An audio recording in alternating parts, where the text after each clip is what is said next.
Hello मेरे प्यारे बच्चों, कैसे हो आप सब। आई होप बढ़िया होंगे आप सभी और अच्छी तरीके से पढ़ाई कर रहे होंगे आप सभी, है ना।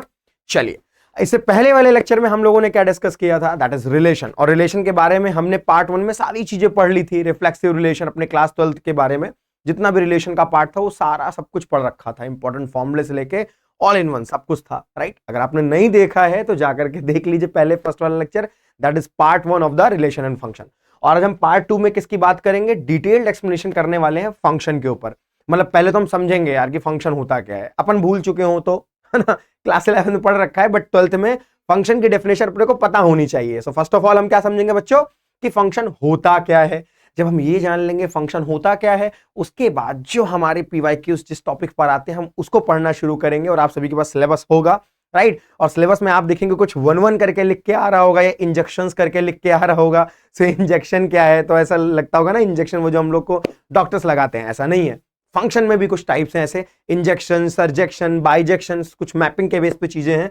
सो उन टाइप्स को पढ़ने वाले हैं और इन टाइप्स में 2 ही चीजें हैं और हम थोड़ी सी और ज्यादा नॉलेज उसके अंदर लेंगे। जैसे मैं आपको 1-1 के साथ मैनी 1 भी बता दूंगा, राइट। ऑन टू के साथ इनटू भी हम पढ़ेंगे और साथ ही साथ 1-1 ऑन टू इन्वर्टिबल क्या है उन सबके ऊपर भी बात करेंगे। और अपने इंपॉर्टेंट एनसीईआरटी के, अपनी टेक्स्ट बुक के जो इंपॉर्टेंट एग्जांपल्स हैं उनको भी आज सॉल्व करने वाले हैं। तो आप सभी तैयार हैं? चलिए स्टार्ट करते हैं। सबसे पहले बच्चों दिमाग में एक चीज तो यही आ जाती है कि सर एक्चुअली में फंक्शन है क्या, है ना। अपन को 11 में ज्यादा समझ नहीं आया फंक्शन, तो 12th में अपने को कैसे आएगा। और इंपॉर्टेंट भी है अपना ये जो चैप्टर है, ये इंपॉर्टेंट भी है। अब कैसे समझें एक्चुअली में फंक्शन होता क्या है। सो देखिए, रिलेशन पढ़ा ना आपने, और अगर नहीं तो उससे पहले वाला लेक्चर देख लें, मैंने पूरा रिलेशन बता के रखा है, A to Z सब कुछ है। अराउंड 1 hour 20 minutes की वीडियो होगी, आप फास्ट फॉरवर्ड करके भी देख लेंगे, सब कुछ रिकैप हो जाएगा आपका रिलेशंस में। ओके, अब फंक्शन समझते हैं पहले तो अपन लोग, है ना। फंक्शन होता क्या है, राइट। ये वाले फंक्शन है जो घर में हमारे होते हैं, बिल्कुल नहीं वैसा कोई फंक्शन नहीं है। मैथ्स के फंक्शन का जो सीक्वेंस है थोड़ा सा अलग है। आप समझते हैं फंक्शन एक्चुअली में है क्या। देखिए, फंक्शन बिल्कुल एक मशीन की तरह काम करता है। हमने कुछ डाला और इसने कुछ आउटपुट निकाला। ओके, जैसे हमारे घर में जूसर है, हमारे घर में वॉशिंग मशीन है, हम कह सकते हैं हमारे घर में जो स्टेपलाइजर यूज होता है फ्रिज में, आपने देखा है ना। तो कुछ इनपुट आउटपुट का उसमें आपको नजर आता है कि इसकी ये वोल्टेज इतना आ रहा है, आउटपुट इतना जा रहा है। तो काइंड ऑफ मशीन है जिसके अंदर आप कुछ रख डालते हैं और आपको कुछ मिलता है। ओके, जिसको हम डालते हैं वो इनपुट है और जो मिलेगा वो हमारा आउटपुट है।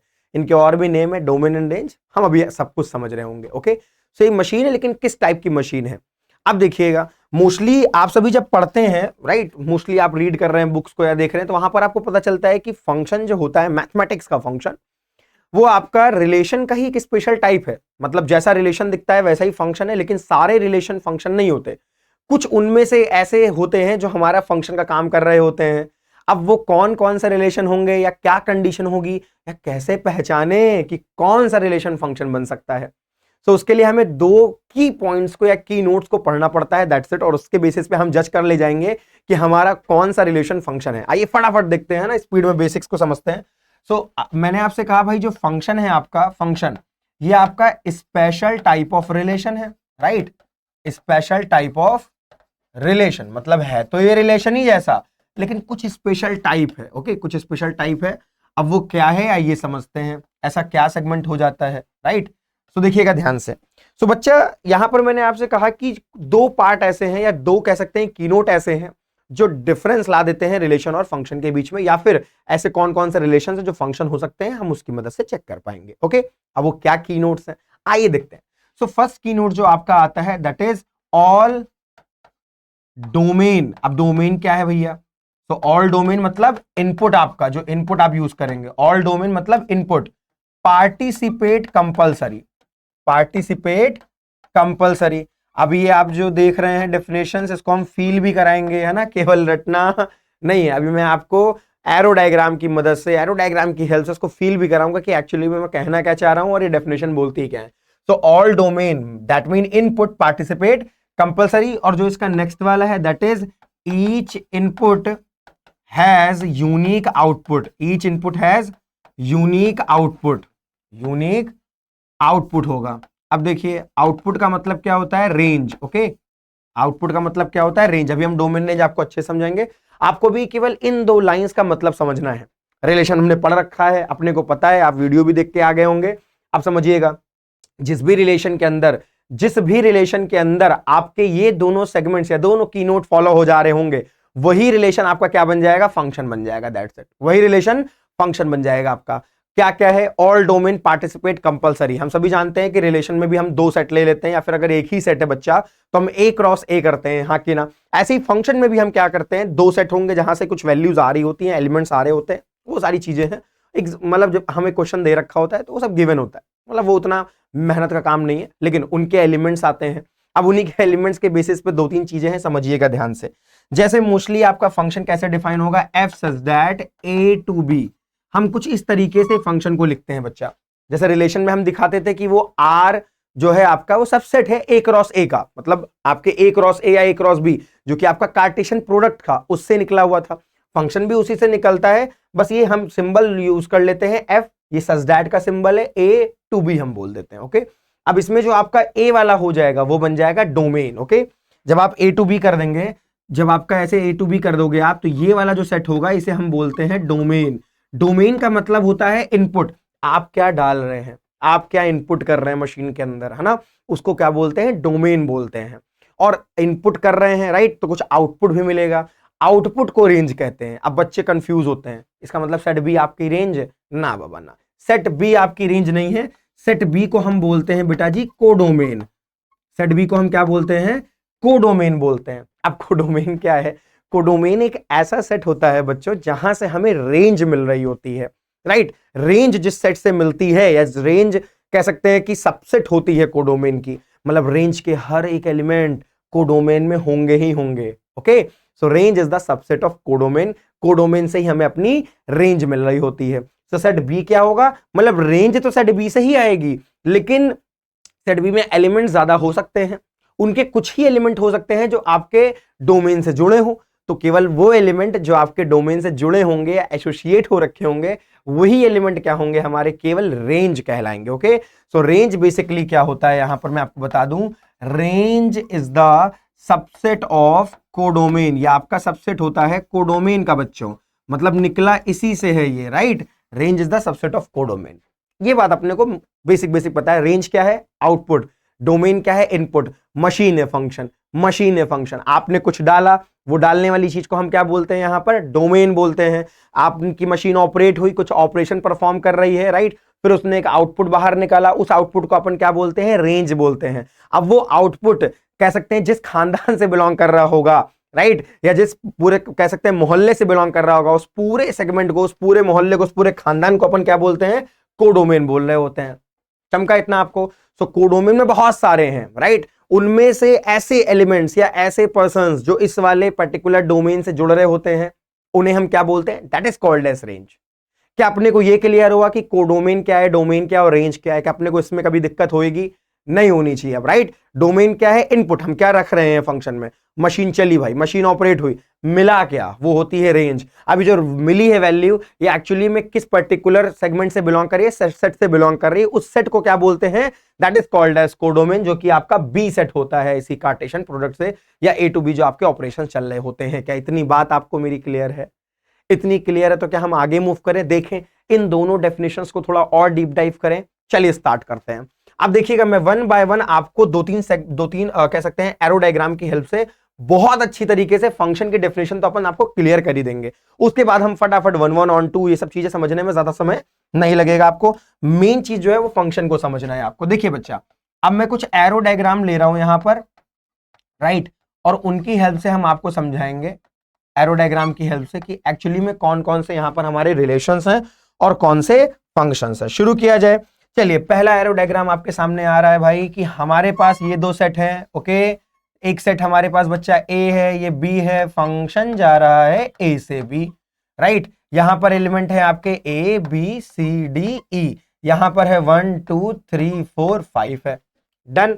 अब मैंने आपसे कहा भाई, ये हमारा पहला है यहां पर, राइट, कि आपका A1 से एसोसिएट है, B3 से है, C2 से है, और जो D है वो 5 से है।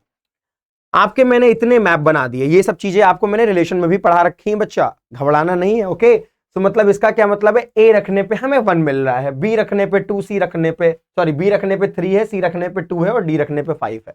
मैंने आपसे कहा क्या ये एक फंक्शन है? आप बताओ मुझे, क्या एक फंक्शन है? आप तुरंत वहां से चिल्ला के बोल दो भाई कि ये फंक्शन नहीं है। रीजन क्यों?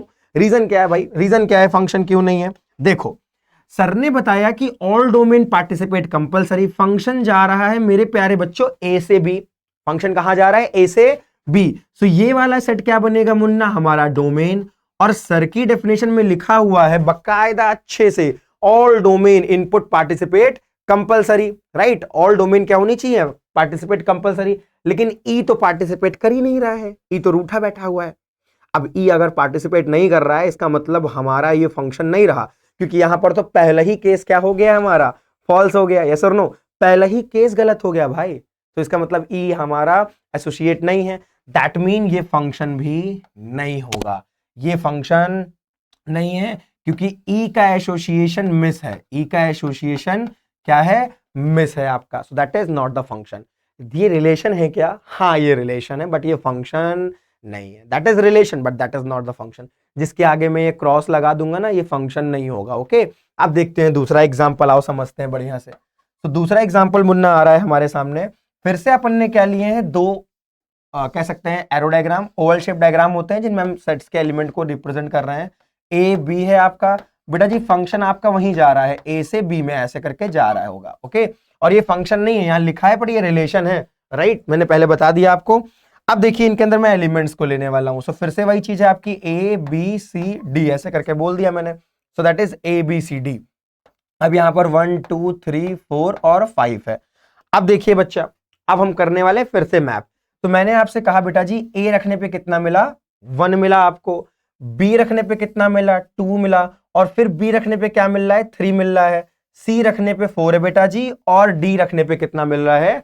5 मिल रहा है। मेरा फिर से एक सवाल आपसे, इज दैट अ फंक्शन? क्या ये मैप भी फंक्शन है हमारा? क्या ये एरो डायग्राम जो आपको सामने दिख रहा है, क्या ये भी एक फंक्शन है बच्चा? बताओ मुझे आप, क्या एक फंक्शन है? बताओ फटाफट, बताओ फटाफट, सोचो, चलो चलो चलो। क्या डेफिनेशन थी? क्या डेफिनेशन थी सर? एक बार फिर से देखिए, each input has unique output and all domain participate compulsory. तो आओ चेक करते हैं ना कि ऐसा हो रहा है कि नहीं हो रहा है भाई। तो आप देख सकते हो, हाँ सर ऑल डोमेन पार्टिसिपेट तो कर रही हैं, मतलब सेट ए के जितने एलिमेंट्स है मुन्ना, वो सारे के सारे सेट बी से जुड़ रहे हैं, इसलिए पहली डेफिनेशन सक्सीड हो गई। लेकिन हमको दोनों चेक करनी होती हैं। आओ दूसरी वाली देखें। दूसरी वाली ये कहती है कि each input has unique output, मतलब अगर हम एक वैल्यू रख रहे हैं कोई, अगर हमने एक इनपुट डाला है तो आउटपुट भी एक ही आना चाहिए। अगर हमने एक इनपुट डाला है तो आउटपुट भी क्या आना चाहिए? एक ही आना चाहिए। यस और नो? सो आप देख सकते हो बच्चा कि हमने अगर बी रखा तो एक ही इनपुट है लेकिन आउटपुट 2 आ रहे हैं। आउटपुट कितने आने लगे? 2। तो ये यूनिक का केस तो रहा ही नहीं। यूनिक मतलब होता है सिंगल सोल्यूशन की बात कर सकते हैं आपकी, मतलब सिंगल सिंगल वैल्यूज आनी चाहिए थी। अगर आपने एक वैल्यू इनपुट करी है तो आउटपुट भी एक ही होना चाहिए, मोर देन 1 नहीं होना चाहिए, मोर देन 1 नहीं होना चाहिए। यूनिक का मतलब ओनली 1 आप कहते हो। ओके, सो यहां पर आपकी सेकंड डेफिनेशन क्या कर गई है? फॉल्स कर गई है, because you can see that बच्चा बी रखने पे 2 भी आ रहा है और बी रखने पर 3 भी आ रहा है, सो ये फंक्शन नहीं रहा। सो that is also not a function. तो फंक्शन है क्या भाई? आओ देखते हैं। आइए नेक्स्ट वाला, अब मैं आपको एरो डायग्राम दिखाता हूं, राइट? तो एक थर्ड एरो डायग्राम मैं आपको दिखाने वाला हूं और आपसे पूछने वाला हूं क्या ये फंक्शन है। चलिए तैयार हो जाइए। आपको ये समझ तो आया ना क्यों ये फंक्शन नहीं हो रहा है? क्योंकि बी रखने पे बी इनपुट करने पर एक साथ 2 आउटपुट मिल रहे हैं और ऐसा पॉसिबल ही नहीं है भाई। अब आपके पास एक कह सकते हैं भाई जूसर है हमारे पास, है ना? जूसर में हमने डाला अनार है और मिल हमें अनार और मौसम्मी दोनों का जूस रहा है। ऐसा पॉसिबल है क्या रियल लाइफ में? पॉसिबल नहीं है भाई। सो एक इनपुट रखने पर आपको आउटपुट एक ही मिलता है, ये याद रखिएगा। ओके, सो ये आपका फंक्शन इसीलिए नहीं रहा। अगर मोर देन 1 आउटपुट मिल जा रहे हैं एक इनपुट पर, इस बात को लिख लीजिए, तो फंक्शन नहीं होता है। That is only the relation, वो केवल एक रिलेशन है, वो फंक्शन नहीं है बच्चों। अब देखते हैं जरा याला एक सेट भी, हम ए और बी हमारा है यहां पर सेट बच्चा, ए से बी जा रहा है, ए से बी ये मूव कर रहा है। अब देखिएगा ध्यान से, यहां पर भी मैंने आपसे कहा भाई ए बी सी डी ऐसे करके दे रखा और 1 2 3 4 5 6 करके दे रखा है। मैंने कहा भाई ए रखने पर 1 मिला, बी रखने पर 4, सी रखने पर 2 मिला और डी रखने पर 3। अब मेरा आपसे सवाल, क्या ये फंक्शन है? अब यहां पर दोनों डेफिनेशन क्या है आपकी? वैलिड हो रही हैं बच्चों। कैसे? आप देखोगे क्या इधर के सारे एलिमेंट जुड़ रहे हैं अपन के, बस इतना देख लो। क्या इधर के सारे एलिमेंट जुड़ रहे हैं? हाँ जुड़ रहे हैं, पहली डेफिनेशन फुलफिल हो गई। इधर देखिए क्या सबको एक वैल्यू रखने पर केवल एक ही आउटपुट आ रहा है? एक वैल्यू रखने पे केवल एक ही आउटपुट है, एक वैल्यू रखने पे एक ही आउटपुट है, ये गिन डालो आप। हाँ भाई, एक ही एक आउटपुट है। दैट मीन यहां पर हमारी दोनों कंडीशन फुलफिल हो गई हैं और ये हमारा बन चुका है फंक्शन। ये लीजिए, ये हमारा क्या है? फंक्शन। समझ आया? एक और लेते हैं, चलो। नहीं आया मैंने माना, चलो एक और लेते हैं, है ना, एक और से समझते हैं। तो एक फोर्थ में और ले रहा हूं आपके लिए मैप, है ना, इससे भी समझ लेते हैं। जितने पॉसिबल केसेस हो सकते हैं मैं सारे बता दूंगा अभी। आएगा कैसे नहीं, है ना भाई, आएगा कैसे नहीं, गारंटीड आएगा। चलिए देखिए, ये हमारे एलिमेंट्स है ABCD और यहां पर हमारा 1 2 3 ही दे रखा है। ओके, ऐसे करके आपको दे रखा है। अच्छा, ये तो है, चलो भाई, पहला वाला फंक्शन था क्योंकि ऑल डोमेन पार्टिसिपेट कर रही हैं और सबके यूनिक आउटपुट है, तो डेफिनेशन दोनों फुलफिल हो गई हमारी और ये हमारा क्या बन चुका है? फंक्शन बन चुका है। अब जरा मैं कुछ तिगड़म लगा करके इसको चेंज करने वाला हूं। मैंने कहा A रखने पे तो 1 मिलता है, B रखने पे 2 मिलता है और C रखने पे भी बच्चा 2 मिलता है और D रखने पे 3 आ रहा है। अरे सर, अब क्या ये फंक्शन है? सोचो आप सभी, सोचो, सोचिए सोचिए, थोड़ा सोचिए, क्या ये फंक्शन है? मेरे भाई ये फंक्शन है। आप समझिएगा कैसे, देखिए। अब कुछ लोग विरोध कर देते हैं, अरे सर B और C रखने पे तो 2 ही आ रहा है, राइट। मैंने ये कहा था कि एक इनपुट रखने पर एक आउटपुट आना चाहिए। अगर मैं आपसे पूछूं A रखने पे कितना मिल रहा है, आप बोलोगे सर 1 मिल रहा है। आपसे मैं पूछूं B रखने पे भैया कितना मिल रहा है, तो आप बोलोगे भैया 2 मिल रहा है। C रखने में भैया कितना आ रहा है, आप बोलोगे 2 ही आ रहा है। कोई दिक्कत नहीं, आ तो एक ही बार रहा है ना। आपने B रखा, आपको 2 मिला, आपने C रखा, आपको 2 मिला। क्वांटिटी कितनी मिल रही है? 1 क्वांटिटी मिल रही है ना, फंक्शन है भाई। ऐसा नहीं होना चाहिए था कि अगर हम B रखते, B को इनपुट करते तो यहां पर 2 क्वांटिटी मिलने लगती है आपको, 2 भी मिल रही है, 3 भी मिल रही है, तब वो गलत होता। लेकिन आपने यहां पर B रखा तो क्वांटिटी कितनी मिली? एक ही। कितनी? 2, चलेगा। आपने C रखा, क्वांटिटी कितनी मिल रही है? एक ही मिल रही है ना, चलेगा, भले वो सेम हो, भले वो सेम हो। So that is also the function. ये भी आपका क्या है बेटा जी? फंक्शन है। और D रखने पे क्या है? 3। So all domain participate compulsory और सारे इनपुट जो है वो यूनिक आउटपुट लेकर के बैठे हुए हैं। अब आपको ये बात अभी हजम नहीं होती है। अब आप सवाल सोचते हैं, अरे ऐसा कैसे हो सकता है, ऐसा कैसे हो सकता है? सो ऐसी चीज को ध्यान में रखने के लिए और हम एरर ना करें, एक सिंपल सा एग्जांपल हम पढ़ लेते हैं। क्लास 11 में भी हमने देखा है, 10th में भी देख रखा है बच्चों, क्या है वो? X square. एक क्वाड्रेटिक फंक्शन आप कह सकते हो, एफ ऑफ एक्स बराबर एक्स स्क्वायर। अब एक्स स्क्वायर है ना, मैंने कहा एक क्वाड्रेटिक में अगर आप अल्फा रखते हो तो 0 मिलता है, बीटा रखने में भी क्या मिलता है? 0। मतलब रूट्स रखने पर भी क्या मिलता है आपको? 0 ही तो मिल रहा होता है। चलिए छोड़िए, एक्स स्क्वायर मैंने माना है। ओके, अगर मैं बोलूं एक्स स्क्वायर के अंदर 1 रखो, कितना मिलेगा? आप बोलोगे 1 मिलेगा। मैंने कहा -1 रख भाई, -1 रखने पे कितना मिल रहा है? 1 ही मिल रहा है क्या? तो क्या एक्स स्क्वायर हम लोग ने फंक्शन नहीं पढ़ा है? अरे क्लास 9-10 से हम पढ़ते चले आ रहे हैं एक्स स्क्वायर के बारे में। तो इस तरीके से आप याद रखोगे ना कि एक्स स्क्वायर फंक्शन में हम 2 अलग अलग इनपुट रखने पर एक आउटपुट मिल सकता है। यस, दैट इज वैलिड और ये फंक्शन है। फिर से याद रखिएगा, मैं दो स्टेटमेंट बोलने वाला हूं। अगर हमने बच्चों 2 अलग अलग इनपुट रखा और अपन को एक एक आउटपुट मिल गया, या हमने 3 इनपुट रखे, आउटपुट एक ही मिल रहा है, आउटपुट सेम है, फंक्शन होगा वो, कोई दिक्कत नहीं है। क्वांटिटी बस 1 होनी चाहिए कि जो मिल रहा है वो एक ही होना चाहिए, वो केवल एक होना चाहिए। अब दूसरा केस क्या था बच्चा? हमने एक इनपुट रखा लेकिन आउटपुट ज्यादा आने लगे, फंक्शन नहीं है। क्वांटिटी 1 नहीं है, यहां पर बढ़ गई, मोर देन 1, यूनिक नहीं रहा। यूनिक का मतलब ओनली 1। ओके, सो अगर आपने एक इनपुट रखा और बहुत सारे आउटपुट आ गए, वो फंक्शन नहीं होने वाला। समझ आया क्या? अब ये बेसिक डेफिनेशन है आपकी फंक्शन की।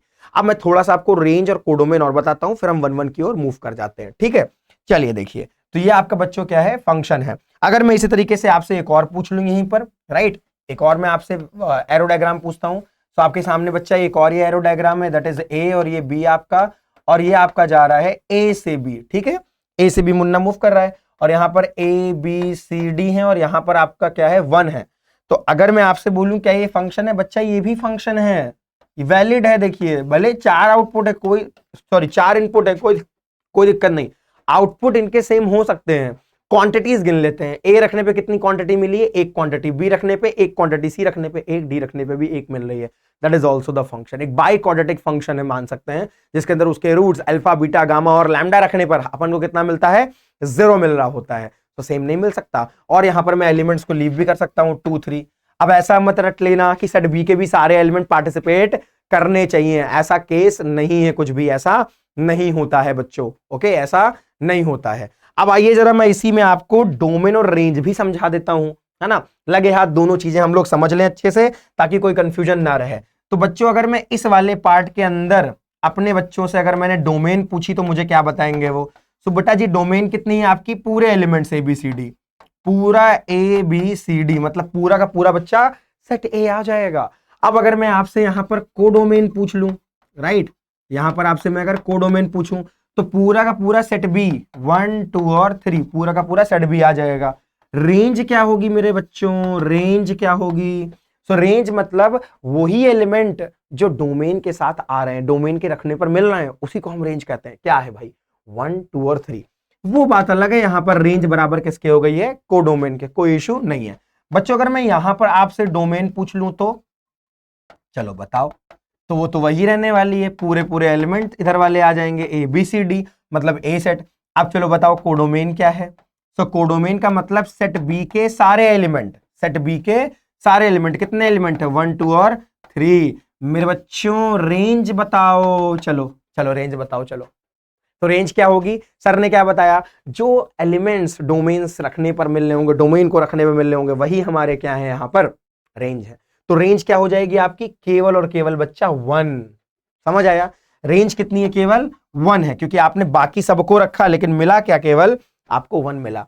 अब आपको आइडिया लग गया होगा कि range that is subset of codomain. Codomain का मतलब है इधर वाला पूरा सेट, रेंज का, डोमेन का मतलब है इधर वाला पूरा सेट, है ना, पूरा का पूरा ए वाला सेट, कोडोमेन पूरा पूरा बी सेट।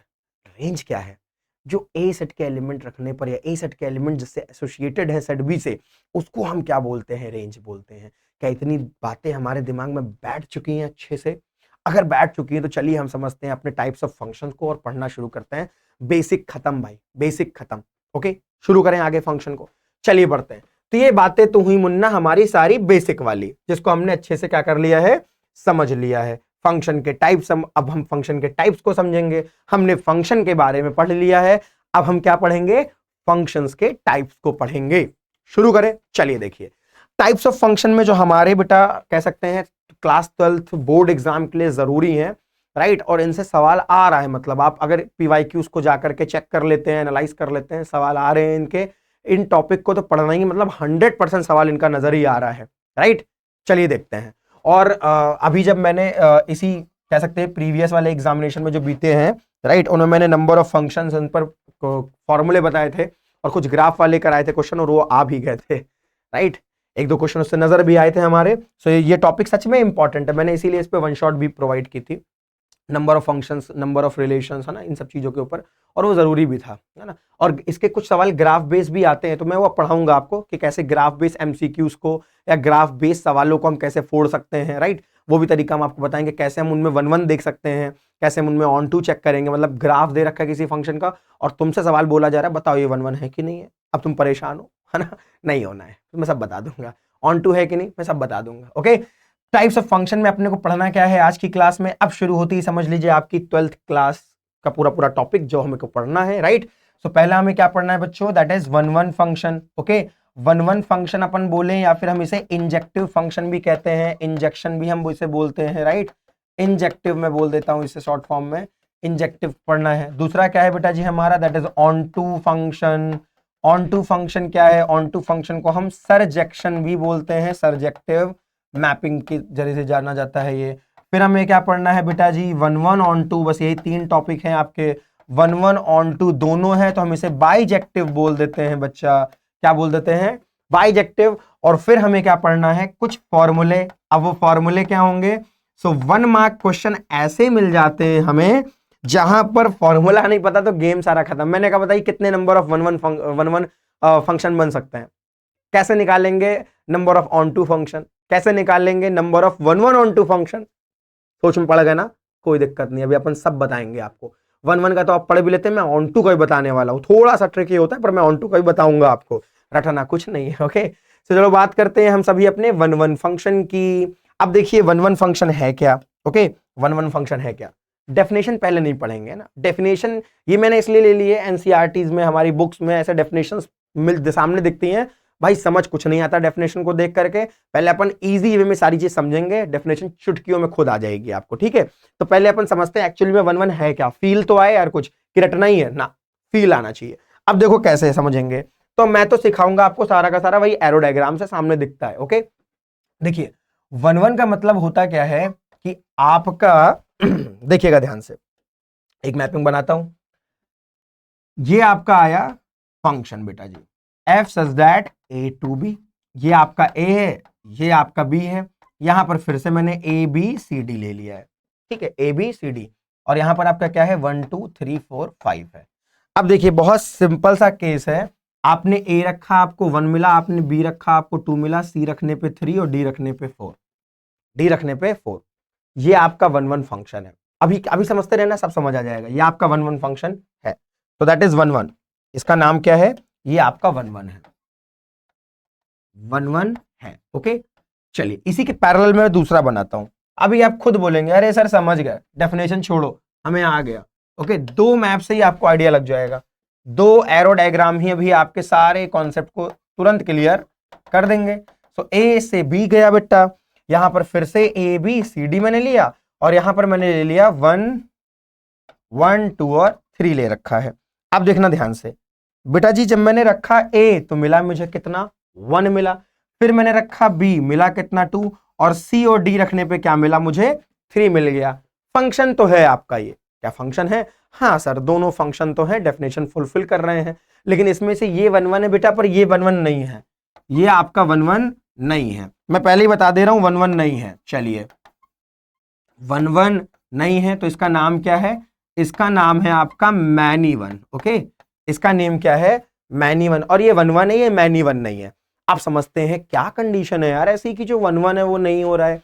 बच्चा बहुत सिंपल सा केस है, मैं थोड़ा सा फ्रेम से बाहर आके आपको दिखाता हूं। ए बी सी डी ऐसे करके है, सामने 1 2 3 4 5 था। आप देखेंगे ए रखने पे 1 है, बी रखने पे 2 है, सी रखने पे 3, डी रखने पे 4 है। और आप देख सकते हैं जितने इनपुट आपने रखे हैं सबके अलग अलग आउटपुट आए हुए हैं, मतलब डिफरेंट आउटपुट। सिंपल सी कंडीशन है, 1 1 फंक्शन का मतलब डिफरेंट आउटपुट। जैसे आप डिफरेंट डिफरेंट इनपुट रखोगे आपको डिफरेंट डिफरेंट आउटपुट मिल रहा है, ये आपका क्या हो गया 1 1 फंक्शन हो गया।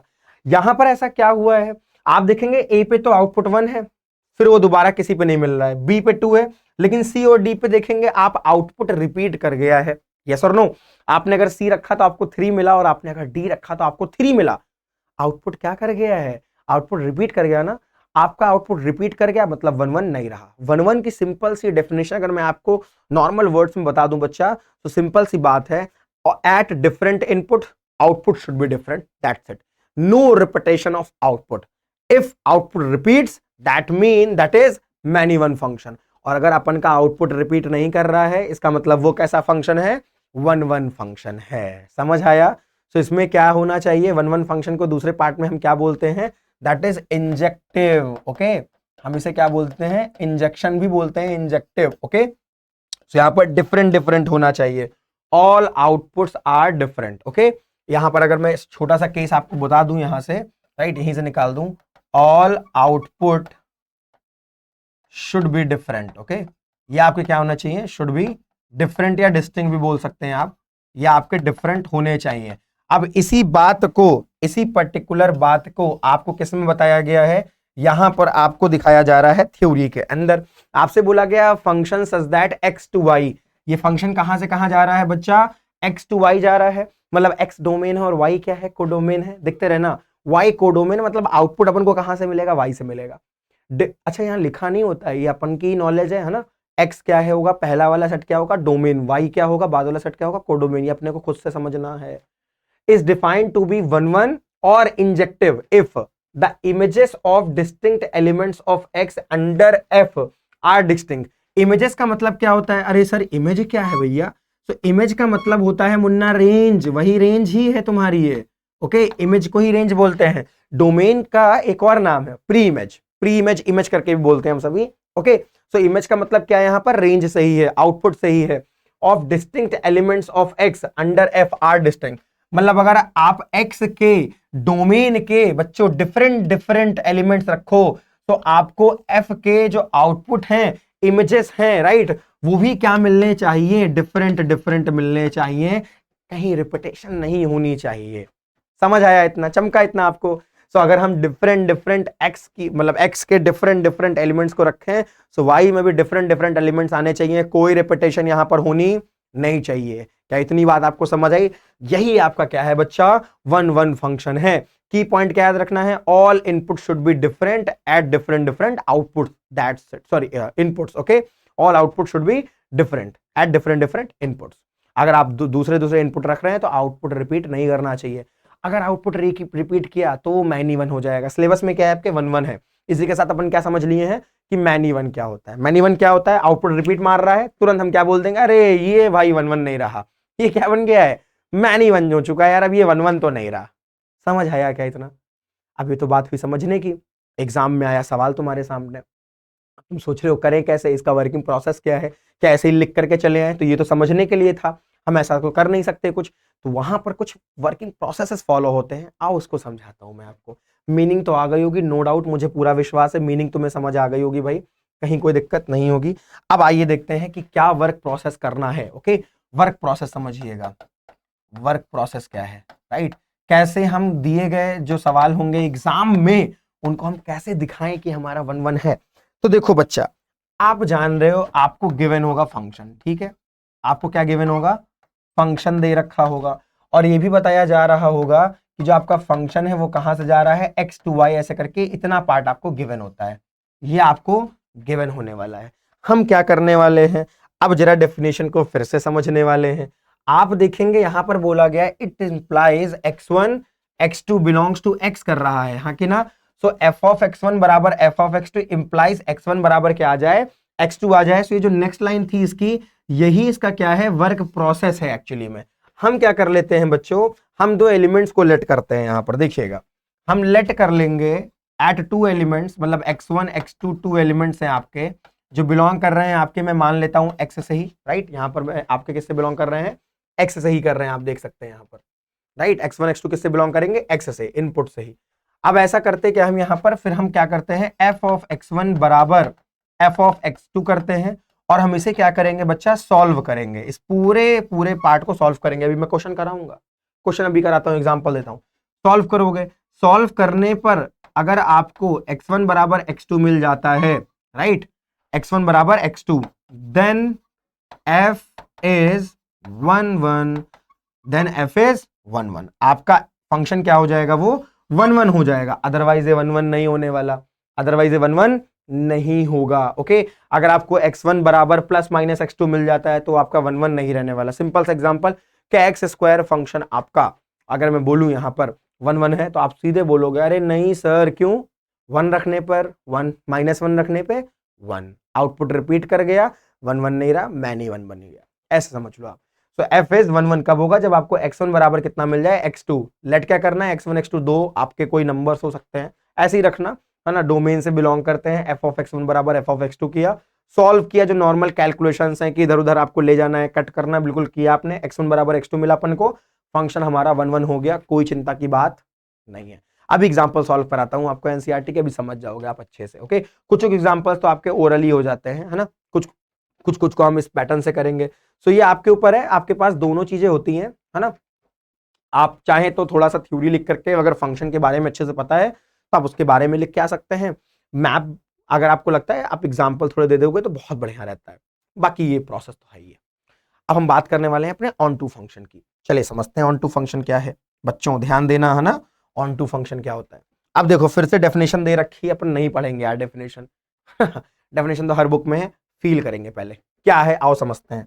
देखो मुन्ना, अगर मैं तुमसे बोलूं ऑन टू फंक्शन, तो एक सिंपल सा मैं कह सकता हूं स्टेटमेंट तो तुम्हें याद रखना है, बस पूरा गेम खत्म। यहां पर कोई बड़ी चीज नहीं है, कुछ समझना ज्यादा नहीं है, एक छोटा सा स्टेटमेंट है यार, की वर्ड है, आप समझ लीजिए, है ना। तो इसका कीवर्ड क्या है, सिंपल सी बात है भाई, कीवर्ड क्या है, राइट, या आप कह सकते हो एक्सप्रेशन क्या है। तो यहां पर मैं लिख रहा हूं रेंज बराबर किसके होनी चाहिए, कोडोमेन के, खत्म बात, टाटा बाय बाय फिनिश, लीजिए कोई दिक्कत नहीं। अब रेंज बराबर किसके होना चाहिए, कोडोमेन के। अगर रेंज बराबर कोडोमेन के है, फंक्शन क्या बन जाएगा, ऑन टू, फंक्शन तुरंत ऑन टू बोल दिया जाएगा। ओके, और कुछ सोचना ही नहीं है, मतलब जितने अब आपके सेट बी के एलिमेंट हैं वो सारे के सारे सेट ए वाले एलिमेंट से एसोसिएट होने चाहिए, बस यही आपकी डेफिनेशन है, खत्म, फिनिश, ओवर भाई, अब कुछ नहीं भी देखना। अब एग्जांपल वो सॉरी अब अपने को डेफिनेशन जो है नहीं अपनी बुक्स की वो देख लेते हैं। क्या कहता है, a function f such that x to y is said to be onto और सर्जेक्टिव। हाँ भैया ये तो बताना चाहिए था, सर्जेक्शन बोलते हैं इसे, सर्जेक्टिव भी बोलते हैं बेटा जी। If every element of y, देखो यहां से डेफिनेशन चली मेरे भाई, every element of y is the image of some element of x under f for every y belongs to y। Okay, ये स्मॉल y है आपका और ये क्या है, कैपिटल Y है। Okay, there exist an element x belongs to such that f of x बराबर y।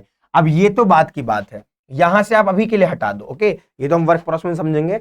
हमने इमेज का मतलब क्या था, आउटपुट था, और x क्या है आपका, इनपुट है। मतलब आप अगर क्वेश्चन को कर रहे हैं तो आपके पास सारे एटलीस्ट y होने चाहिए ऐसे जो x से क्या हो, x वाले सेट से जुड़े हों। अगर आपके सेकंड सेट वाले सारे एलिमेंट आपके फर्स्ट सेट वालों से जुड़ जाएंगे तो ऐसे में क्या होगा, जो रेंज होगी वही क्या बन जाएगी बच्चा, कोडोमेन के बराबर आ जाएगी, और आपका फंक्शन क्या बोला जाएगा, ऑन टू। तो डेफिनेशन से उतना फील नहीं आता है, कहीं पे लगता नहीं कि रेंज बराबर कोडोमेन लिखा हुआ है, पर हाँ बात वही बोली जा रही है, लेकिन थोड़े से टेक्निकल वर्ड्स में बोली जा रही है, बुकिश लैंग्वेज है, उससे आपको समझ आने वाला ज्यादा खास नहीं होता है। अपन को ऐसे की नोट्स याद रखने हैं, जैसे यहां पर क्या है, रेंज बराबर कोडोमेन, जहां भी मुझे सारी रेंज बराबर सारा कोडोमेन के नजर आ गया तुरंत बोल के आएंगे भाई ये क्या है, हमारा ऑन टू फंक्शन है। कोई एग्जाम्पल भी तो चाहिए होंगे तुम्हें। देखो एग्जाम्पल देखो आप सभी, एग्जाम्पल क्या कहता है, हमने पहला एग्जाम्पल लिया भाई, हमने फिर से अपने शेप बनाने शुरू किए, A B f such that A to B, ये गया आपका। सो ए बी सी है ना, नहीं के बी सी कर लेना चाहिए था तो ए बी सी डी आ गया आपका, और यहां पर क्या है 1 2 3 है। अब मैंने कहा भाई ए रखने पे 1 है, ठीक है, बी रखने पे 2 है, सी रखने पे 3 है, डी रखने पे भी 3 है, कोई दिक्कत नहीं है। ये 1 1 नहीं है, ये 1 1 नहीं है, वो तो अपने को पता है क्योंकि रेपिटेशन आ गया है। पर क्या ये ऑन टू है, यस भाई ये ऑन टू है। ये आपका क्या है बेटा जी, ये आपका ऑन टू है, दैट इज ऑन टू। क्यों, अगर मैं आपसे बोलूं बेटा जी यहाँ पर रेंज क्या है, आप तुरंत बोलेंगे 1 2 3, ऊपर भी मैंने आपको बताया है। अगर मैं आपसे पूछूं कोडोमेन क्या है, तो आप फिर से कहोगे अरे सर सेट बी के सारे एलिमेंट कितने हैं ही हैं इसके अंदर, 1 2 3। तो आप देख सकते हैं रेंज बराबर किसके आ रही है, कोडोमेन के, मतलब जो सेट रेंज को डिफाइन कर रहा है वही सेम सेट हमारे किसको डिफाइन करता है, कोडोमेन को। ओके, सेम चीज आपको सेट में नजर आ रही है, राइट। सो जो आपका बी है, बी वाला अगर मैं यहां पर बोलूं ये बी है और ये ए है, सो ऑन टू के केस में क्या होता है, ए डोमेन होती है और बी क्या बन जाता है, रेंज। तो ये मैं आपको लिख के बता देता हूं, in case of onto function. Okay, onto function के केस में और क्या चीज हो जाती है मुन्ना, देखना ध्यान से सभी के सभी। ओके, देखना ध्यान से सभी के सभी। अभी तो वैसे आप इतना ध्यान देते नहीं हो, जो है सच बात, बहुत कम बच्चे ऐसे होते हैं ना जो डिसिप्लिन में पढ़ाई कर रहे होते हैं, और विश्वास मानिए वही 100 आउट ऑफ 100 की ओर बढ़ते हैं। अब कुछ लोग ऐसे होते हैं, जैसे कमेंट्स आप देखते होंगे है ना, लेजेंड्स जो हैं वो एग्जाम के कह सकते हैं कि लास्ट में आप देखते हैं पढ़ रहे होते हैं, लेजेंड्स इस समय देख रहे हैं, अरे भाई वो लेजेंड्स नहीं है, जो अभी मेहनत कर रहा है वो लेजेंडरी वर्क कर रहा है, उसका ही रिजल्ट लेजेंडरी जाता भी है। ओके, लास्ट में आपने वन शॉट देख लिए, बाकी चीजें देख ली, हाँ वो रिवीजन के लिए अच्छे हैं, लेकिन अगर आप पर्टिकुलर कह सकते हैं कि बिल्कुल बेसिक से चीजों को समझना चाह रहे हैं, अच्छे से समझना चाह रहे हैं, और मतलब आपका टारगेट 95 नहीं है, आपका टारगेट 94 नहीं है, आपका टारगेट 90 नहीं है, 80s नहीं है, आपका टारगेट अगर 100 आउट ऑफ 100 का है मुन्ना, ये बात मैं ऑफलाइन में भी सबसे बोलता हूं कि अगर आपका टारगेट 100 आउट ऑफ 100 का है तो अपने को बिल्कुल स्क्रैच से चीजों को समझना होगा, एक एक लेयर समझना होगा, फिर एक एक लेयर समझना होगा, फाउंडेशन मजबूत होगी, खुद ही चीजें आ जाएंगी। और यही पूरी की पूरी फाउंडेशन आपकी एकेडमिक्स में लगती है, पूरी की सॉरी एकेडमिक्स में लगती है, और साथ ही साथ आपके कॉम्पिटेटिव सेगमेंट में लगती है। सो अगर कंपटीशन बीट करना है तो अपने को स्टार्टिंग से ही अच्छे से मेहनत करनी है। ओके, अच्छे से मेहनत करनी है। सो जो भी करिए तैयारी बढ़िया से करिए, जी तोड़ करिए, है ना। In case of onto function क्या होगा, देखो बच्चा एफ सच दैट अगर आपका ए टू बी जा रहा है, ओके, सो मैंने आपको कहा था नॉर्मली क्या होता है बच्चों, ये आपका होता है डोमेन, है ना, और ये आपका कोडोमेन होता है, लेकिन इस केस में ये क्या बन जाता है, आपका रेंज बन जाता है। किस केस में, ऑन टू के केस में, किस केस में, ऑन टू के केस में, दैट्स इट।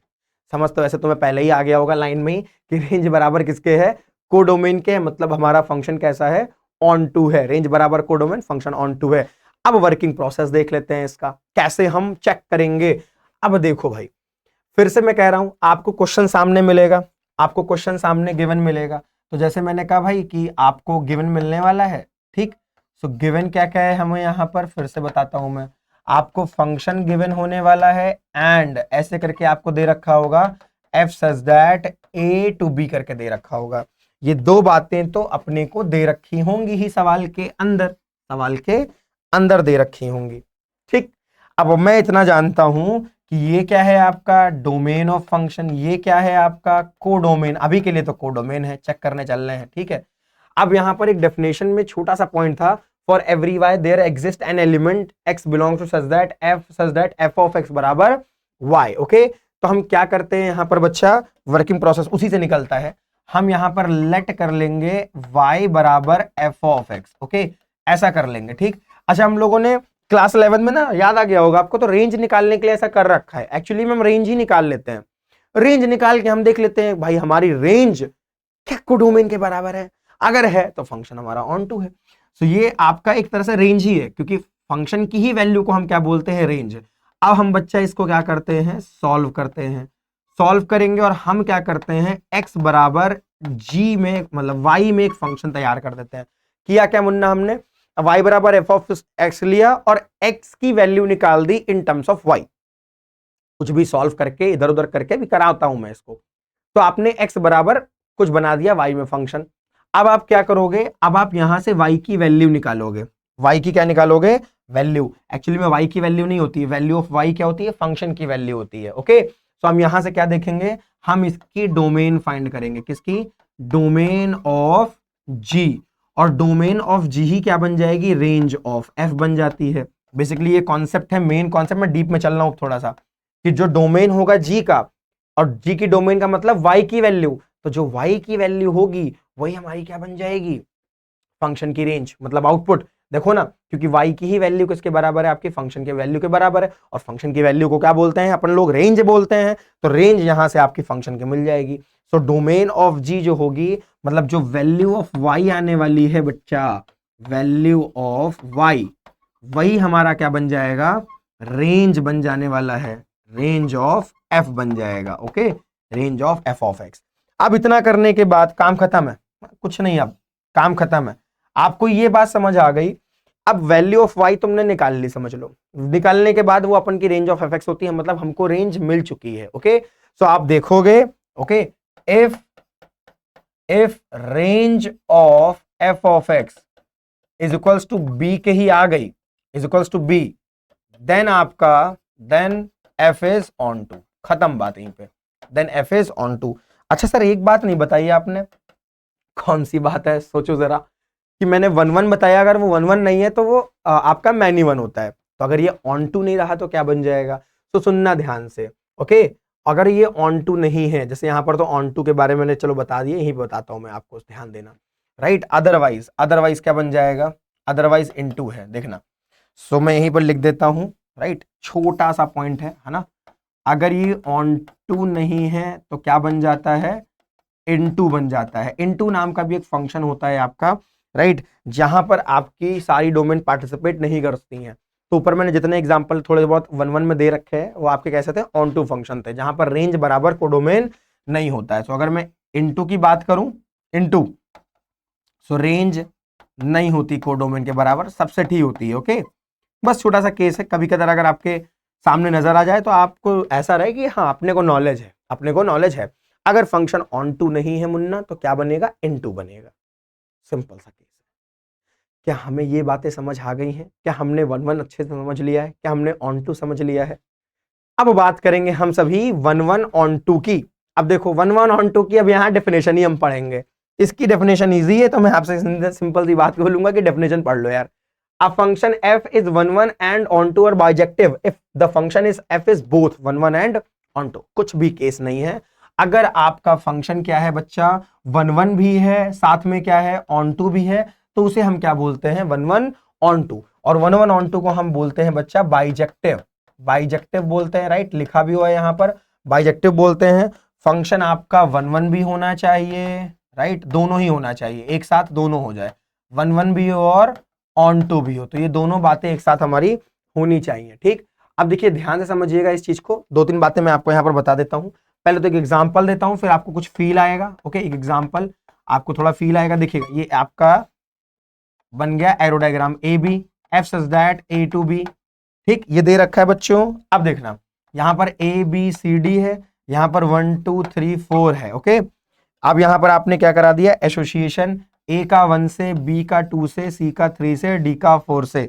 आप देख पाओगे बच्चों यहां पर आपकी जो रेंज है ना, यहां पर क्या है, रेंज बराबर कोडोमेन के है। अगर आप देखें रेंज बराबर किसके है, कोडोमेन के। ओके, रेंज बराबर कोडोमेन, मतलब ये क्या है, ऑन टू भी है। ओके, ऑन टू तो है ही है। अच्छा, आप देखोगे ए रखने पे 1 है, सारे इनपुट रखने पर क्या सारे डिफरेंट डिफरेंट आउटपुट्स हैं, क्या सारे डिफरेंट डिफरेंट इनपुट पर प्यारे बच्चों क्या आपके डिफरेंट डिफरेंट आउटपुट हैं, यस हैं। सो ये आपका क्या बना भैया, 1 1 भी बन गया, हाँ कि ना, सो दैट इज 1 1 ऑल्सो। अब ये 1 1 ऑन टू है आपका, ये 1 1 ऑन टू है, तो ऐसी क्या चीज है जो इस ऑब्जर्वेशन से तुमको आना चाहिए, इस ऑब्जर्वेशन से अपन को ये चीज मिल जा रही है, ऐसा कुछ सोचा तुमने, बताओ, सोचो सोचो सोचो।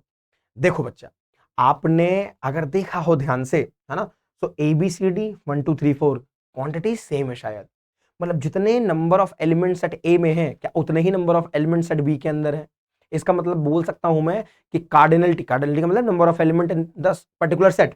तो सेट ए के पास जितने एलिमेंट्स होंगे उतने ही एलिमेंट्स किसके पास होंगे, सेट बी के पास। किस केस में, 1 1 ऑन 2 के केस में, 1 1 ऑन 2 के केस में। सो हेयर ऐसे आप लिख लो यहां पर कि जो नंबर ऑफ एलिमेंट्स ए में है वही नंबर ऑफ एलिमेंट्स क्या होंगे, बी के अंदर होते हैं। कार्डिनलिटी क्या होती है मुन्ना, सेम होती है। और इसका वर्क प्रोसेस क्या है, राइट अगर मैं इसके वर्क प्रोसेस की बात करूं, वर्क प्रोसेस की बात करूं तो सिंपल वर्क प्रोसेस है आपका, कोई दिक्कत नहीं है, राइट।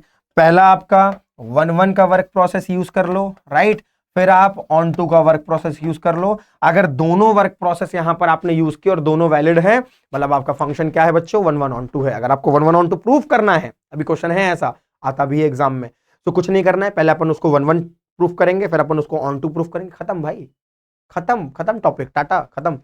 तो 1 1 कर देना है, ऑन टू कर देना है, 1 1 दोनों हो जाएगा, तो 1 1 ऑन टू हम उसे कह सकते हैं।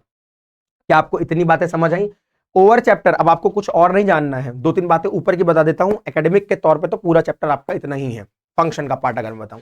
अब 2 3 बातें समझिएगा, जो फंक्शन आपके 1 1 ऑन टू होते हैं वही आपके क्या होते हैं, इनवर्स भी बनते हैं, वही आपके इनवर्स फंक्शन भी होते हैं, इन्वर्टिबल फंक्शन भी बच्चों होते हैं। अगर फंक्शन 1 1 ऑन टू नहीं है तो वो आपका इन्वर्टिबल नहीं हो सकता है, इस बात को भी ध्यान से याद रखिएगा, राइट। इन्वर्टिबल फंक्शन अगर मैं बोलूं आपसे, इन्वर्टिबल, इन्वर्टिबल फंक्शन, तो जो फंक्शन आपके राइट 1 1 ऑन टू होंगे, राइट, वही आपके क्या बनते हैं, इन्वर्टिबल बनते हैं, अदरवाइज वो इनवर्स उनका पॉसिबल नहीं है। और ये बात जब हम इनवर्स ट्रिग्नोमेट्रिक फंक्शंस पढ़ेंगे, आईटीएफ के लेक्चर को देखेंगे, तो उसमें आपको समझ में भी आएगा 1 1 ऑन टू फंक्शन ही का केवल इनवर्स पॉसिबल है। इनवर्स का मतलब क्या बच्चा, अगर ए से बी इधर जा रहा है, अब बी से ए जाना चाहिए, तो अगर ये 1 1 ऑन टू होगा तो इधर के सारे एलिमेंट उधर जुड़ भी रहे हैं, है ना, और देख सकते हो कि आपके जो यूनिक यूनिक आउटपुट्स में मिलेंगे। सो इसी वजह से 1 1 ऑन टू का क्या होता है, इनवर्स पॉसिबल होता है। तो अगर आपसे कोई बोल दे बताओ इनवर्स किसका पॉसिबल है, तो तुरंत बोल देना आप 1 1 ऑन टू फंक्शन का। और अगर बोलता है कोई इनवर्स ट्रिग्नोमेट्रिक फंक्शन है ना अभी तुम्हारे चैप्टर, तो अगर कोई बोले तो उसमें कुछ प्रिंसिपल वैल्यूज आती हैं, कहते ना उन्हीं उन्हीं पर ही ये केवल हमारे जो ट्रिग्नोमेट्रिक फंक्शन उनका इनवर्स पॉसिबल है, सब पर नहीं होता। खैर मैं आईटीएफ में आपको सब कुछ बताऊंगा डीप डाइव करा के क्यों ऐसा हो रहा है, वो जो आपको एक चार्ट पढ़ना पड़ता है, क्यों पढ़ना पड़ता है, सब कुछ जानेंगे हम लोग।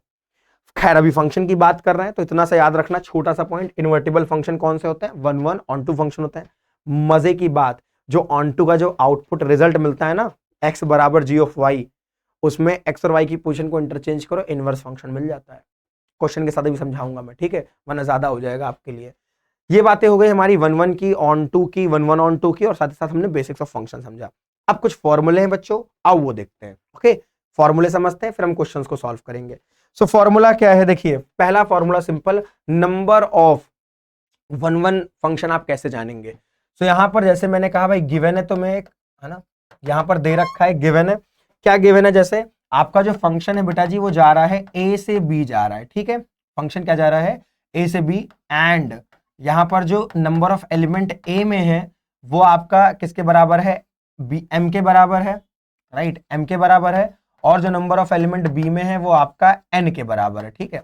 वैसे यहाँ छोटा वाला एन लिखा हुआ है, तो आप उसको देखना मत, यह एन ही लिया हुआ मैंने, एनएम के फॉर्म में आपको अच्छे से याद रहेगा। ओके, ये आपको गिवन है। सो पहला question, number of one one function, number of one one function ऐसे बोल देता है, नंबर ऑफ इंजेक्शंस बताइए, है ना। वहां सोच रहे होते हैं डॉक्टर वाली बात हो रही है क्या, इंजेक्शन की बात हो रही नहीं, इंजेक्टिव मैपिंग की बात हो रही है यहाँ पर। ओके, अब इसका क्या फॉर्मूला है मुन्ना, ध्यान से देखना, number of one one function का। यहाँ पर दो बातें हैं, देखिएगा ध्यान से। तो एक फॉर्मूला आपका बनता है कि अगर आपका यहाँ पर बेटा जी, जैसे वन वन की बात करें, अगर आपका यहाँ पर m की वैल्यू n से बड़ी है, मतलब पहले वाले सेट में क्या है, एलिमेंट ज्यादा है, पहले वाले सेट में क्या है, एलिमेंट ज्यादा है और वो फंक्शन है। ओके, सो आपका जो वैल्यू होगा वो किसके बराबर होगा, 0 के बराबर, इफ m ग्रेटर n अगर आपका दे रखा है, वैल्यू किसके बराबर होगी, 0 के बराबर होगी। और एक आपका वैल्यू होता है npm, जिसको हम कहते हैं n factorial by n minus m factorial, और जिसे हम ऐसे पढ़ते हैं n परमुटेशन m। ओके, ये कब होता है, जब आपका n बड़ा हो जाता है m से, जब आपका n क्या होगा, बड़ा होगा m के, और इसमें आप इक्वालिटी भी होल्ड करा सकते हैं, कोई दिक्कत नहीं है। सो that is the formula for one one function. Okay, ये वन वन का दे रखा है। अब देखिए, 0 मिलता है जब आपके पहले वाले सेट में एलिमेंट ज्यादा हो जाएंगे, तब आपको 0 रिजल्ट मिलेगा। और अगर दूसरे वाले सेट में एलिमेंट ज्यादा है, दूसरे वाले में ज्यादा है, पहले वाले में कम है, मतलब डोमेन के जो नंबर ऑफ एलिमेंट्स है वो अब कम है, रेंज में ज्यादा है, कोडोमेन में ज्यादा है। सो उस केस में क्या हो जाएगा, आपका फंक्शन का जो फॉर्मूला है number of one one function का, that is n factorial upon n minus m factorial. अब ये दूसरा फॉर्मूला देखते हैं, ये तो हुआ आपका वन वन का। अब देखिए जरा, चलिए अब नेक्स्ट फॉर्मूला हम लोग देखने वाले हैं ऑन टू का। तो number of onto function देखते हैं। चलो देखिए, मैंने फिर से आपको सारी चीजें बता रखी हैं। अब यहां पर जो फॉर्मूला होता है वो आपका बराबर होता है n की पावर m माइनस, इसको थोड़ा याद रखना मुश्किल है, जल्दी मिलता भी नहीं है ना, इसको थोड़ा याद रखना मुश्किल भी है। सो nc1 कॉम्बिनेशन है ये, ओके, और n माइनस वन की power m plus nc2 n minus two की पावर m, फिर माइनस लगेगा, और ऐसे ही ये आपका चलता चला जाता है, ऐसे ही आपका क्या करेगा, चलता चला जाएगा। तो इसको ध्यान रखिएगा, इसी तरीके से NCN तक जाएगा आपका, NCN तक वो आगे जाके वैल्यूज घटती जाती हैं। ओके, बस इसको इसी तरीके से आपको ध्यान में रखना है। That is the formula of n to the power m minus NC1 n minus 1 m, और ये मोस्टली बस 2 से 3 वैल्यूज तक वर्क करता है, इसलिए मैंने आपको 3 तक बताया है। अब आपको ये अलग अलग जगह पर ऐसे मिल जाता है, 2 के लिए 3 के लिए, हम उसे रट लेते हैं। मेन फॉर्मूला ये है जो आगे तक चलता है, अगर n m जैसे आपके हैं, आप इसमें वैल्यू पुट कर करके चेक कर सकते हो। So that is the formula of और number of onto function. अब जो लास्ट है आपका थर्ड वाला, so that is number of one one onto function, one one onto function. So हम जानते हैं एक रिस्ट्रिक्शन है ना, for being one one onto function. अगर मैं वन वन ऑन टू की बात करूं फंक्शन की, तो बच्चा हम जानते हैं कि जो आपके सेट ए में एलिमेंट है वही एलिमेंट सेट बी में होने चाहिए, और मैं इसको किसके बराबर मान लेता हूं, m के बराबर मान लेता हूं। देन जो नंबर होंगे आपके, देन फॉर्मूला जो है बेटा जी वो बराबर हो जाता है, आपका फॉर्मूला जो होगा वो बराबर होगा m फैक्टोरियल के। सिंपल, किसके बराबर है, m फैक्टोरियल के है। ध्यान दीजिएगा यहाँ पर, बस बात खत्म आपकी, फॉर्मूला m फैक्टोरियल हो जाएगा, कुछ नहीं करना है, m factorial that is the right one, खत्म, simple. So one one onto function बताना है, जितना भी नंबर ऑफ एलिमेंट ए या बी में दोनों बराबर होंगे पहले तो, और जो है बस उन्हीं का फैक्टोरियल निकाल दीजिए। अगर आपसे बोलता है नंबर ऑफ ऑन टू के लिए, तो ऐसे फॉर्मूला चलता चला जाएगा आपका, और इसमें वैल्यूज 2 3 तक आती हैं, बस ज्यादा नहीं, और ये वन वन के लिए है आपका। ओके, हाँ एक और चीज बता देता हूँ, नंबर ऑफ फंक्शंस का फॉर्मूला, नंबर ऑफ फंक्शंस का। तो यहीं से देख लो आप, यहीं से नंबर ऑफ फंक्शंस क्या होंगे, ये भी पूछ लिया जाता है हमारी केस स्टडी में, नंबर ऑफ फंक्शंस। तो नंबर ऑफ फंक्शंस आपके होंगे n to the power m, इतने नंबर ऑफ फंक्शन क्रिएट होंगे आपके, ध्यान रखिएगा, n to the power m, खत्म। अब ये हुई बात हमारे कॉन्सेप्ट्स की, हमारे फॉर्मूले की, और अच्छे से आ गया होगा, नींद नहीं आई होगी ये तो मुझे पता है, राइट। एनर्जी रखना है यार अपने को, एंथुसिज्म रखना है ना, यंग है हम लोग, अभी कैसे हो सकता है इतना। अब हम बात करेंगे अपने एग्जाम्पल्स की। चलिए 5-6 एग्जाम्पल्स बढ़िया से समझ लेते हैं, अच्छे से टॉपिक हमारा ये क्या हो जाए, क्लियर हो जाए। चलो भाई देखते हैं, और मैं फिर से कह रहा हूं इतना सफिशियंट है, बहुत है, इतना बड़े आराम से आप सब कुछ देख लोगे इसके अंदर, है ना। सारी चीजें कंसाइज वे में बता रहा हूं, लेकिन हाँ पॉइंट टू द पॉइंट है, जितना आपको जरूरत है वो सारी चीज मैं आपको प्रोवाइड कर रहा हूं। अपन को एक सामने सवाल नजर आ रहा है, एनसीईआरटी का क्वेश्चन है, ध्यान दीजिएगा, है ना। एनसीईआरटी का सवाल है, आपको सवाल में कहा जा रहा है लेट हम ए दो मतलब दो सेट है हमारे पास, ए है 1 2 3, बी है 4 5 6 7 हमें दे रखा है, एंड लेट एफ दे रखा है be a function from A to B. यही मैं आपको बोल रहा था बार बार, इसी को ही क्या बोलते हैं, f such that A to B, ऐसे। ओके, तो मतलब ए से बी में हुआ है, जो भी हुआ है भाई वो ए से बी में हुआ है, और फंक्शन हमें गिवन है जी, फंक्शन हमें गिवन है। और फंक्शन देखोगे तो तुम्हें रिलेशन जैसा नजर आ रहा होगा ना, मैंने कहा था स्पेशल टाइप ऑफ रिलेशन होता है। ऑर्डर्ड पेयर में नजर आ रहा है कि नहीं आ रहा है, ये ऑर्डर्ड पेयर में है, जिसमें से एक इनपुट है और एक क्या है आपका आउटपुट है बच्चा। ओके, अब आपसे कह रहा है शो दैट एफ इज 1 1 1 1 के लिए हम जानते हैं कि एक इनपुट रखने पर एक आउटपुट आना चाहिए। तो आप देखेंगे हेयर एफ ऑफ 1 की वैल्यू क्या है, 4 है, एफ ऑफ 2 की वैल्यू क्या है, 5 है, एफ ऑफ 3 की वैल्यू क्या है, 6। इसको मैंने ऐसे क्यों लिखा है बच्चा, समझाने के लिए। 1,4 का मतलब है 1 डोमेन है, अगर हमने 1 रखा तो मिला कितना, 4। इसका मतलब ये होता है आपने 1 रखा मिला कितना है, 4 मिला, आपने 2 रखा मिला कितना है, 5, आपने 3 रखा आपको मिला कितना, 6। सो 1 रखने पर 4, 2 रखने पे 5 और 3 रखने पे 6। अरे रुको, एरो डायग्राम कहाँ गया हमारा, आओ एरो डायग्राम से समझते हैं। सो ए और ये बी है, f such that A to B. Okay, सब प्रूविंग अभी दिखाता हूं मैं करके। सो 1 2 3 इनके अंदर थे, और 4 5 6 7 भैया इनके अंदर था। चलिए कराते हैं मैप। 1 किससे एसोसिएट है, 4 के साथ में, 2 किसके साथ है, 5 के साथ में, 3 6 के साथ में है। क्या ये 1 1 नहीं है, हाँ भाई ये 1 1 है, लो खत्म सवाल, कोई दिक्कत की बात नहीं है, ये 1 1 है। एवरी इनपुट जो है आपका वो डिस्टिंक्ट एलिमेंट रख रहा है, सॉरी एवरी आउटपुट जो है वो डिस्टिंक्ट है आपका फॉर एवरी डिस्टिंक्ट इनपुट के लिए। एक छोटी सी लाइन आपको लिख देनी है, वही जो आपकी डेफिनेशन थी ऑन टू की, ऐसे सवालों में बस वही लास्ट लाइन आपको लिख देना है। क्या लिख देना है, for different input the outputs are different. Here for different inputs the outputs are also different, hence that is 1 1 function. Simple कर देना है, ठीक है। अब यहां पर आपको नजर आ रहा है, ओके। सो फॉर डिफरेंट या डिस्टिंक्ट कह सकते हैं, for different input output also different या डिस्टिंक्ट कह सकते हैं, खत्म।